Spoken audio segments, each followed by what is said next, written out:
J'assume toutes mes responsabilités. J'étais le chef de cette administration. Et comme chef de cette administration des finances, j'endosse toutes les responsabilités de mes services. Mais il n'y a eu ni faute, ni dissimulation, ni volonté de tromperie. Bruno Le Maire, en panique, rejette la faute sur les autres. Ni le cabinet, ni a fortiori le ministre ne disent un mot sur l'évaluation des recettes.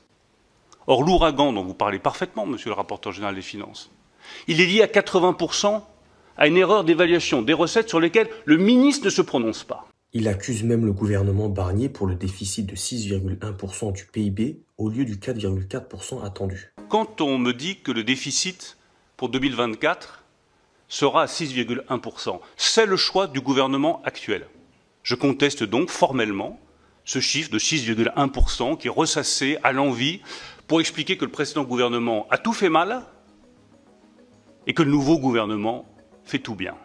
L'objectif de tenir le déficit à 4,4% est impossible, est intenable, mais vous, je viens de le dire, vous continuez encore, pendant quelques jours, de tenir un discours où vous prônez un effort et où en même temps vous dites on fait le 4,4. Oui, et je referai exactement la même chose, monsieur le rapporteur général. Donc, de mon point de vue, je vous le dis, vous, pour le coup, vous persistez dans l'erreur. Conclusion, il n'a rien dit et n'a convaincu personne. Je ne suis plus en fonction, je ne suis plus parlementaire, je suis libre. Bon, qui alors a pris la décision? C'est le Premier ministre? Et vous poserez une fois encore la question à ceux qui prennent la décision. Moi, j'ai défendu une position. Mais monsieur le ministre, puisque vous n'êtes pas suivi, vous balancez personne en disant qui a pris la décision. Ne comptez pas sur moi mais c'est pas, pour me désolidariser bien sûr.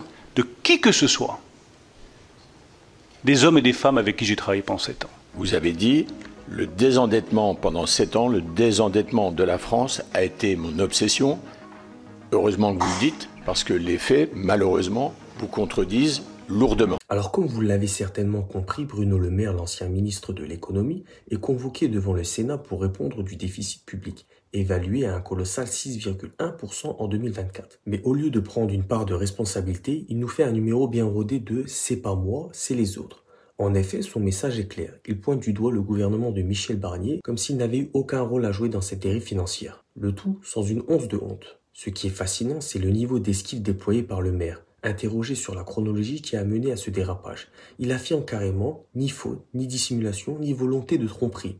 Ce qui est bien évidemment faux. Selon lui, c'est simplement une erreur technique qui aurait causé cette gigantesque différence de 41,5 milliards d'euros entre les prévisions et les recettes réelles. Il veut faire croire que ni lui ni son cabinet n'ont eu un mot à dire sur les prévisions de ces recettes, comme s'il n'avait été qu'un spectateur impuissant dans ses propres fonctions. Cette posture n'a clairement pas convaincu les sénateurs et à juste titre. Le rapporteur général du budget, Jean-François Husson, n'a pas caché son exaspération en rappelant que Bruno Le Maire avait promis de faire un désendettement de la France sa priorité absolue pendant ces 7 années à Bercy. La réalité, le déficit s'est aggravé. Cet échange au Sénat, c'est un peu la démonstration des jeux politiques dans leur plus pur cynisme. Un ministre qui se décharge de toute responsabilité sur ses successeurs et un Sénat qui, pour une fois, semble prêt à demander des comptes.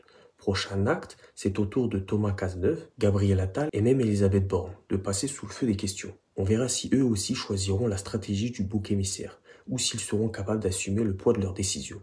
Bref, dites-moi ce que vous en pensez en commentaire, bien sûr toujours dans le respect.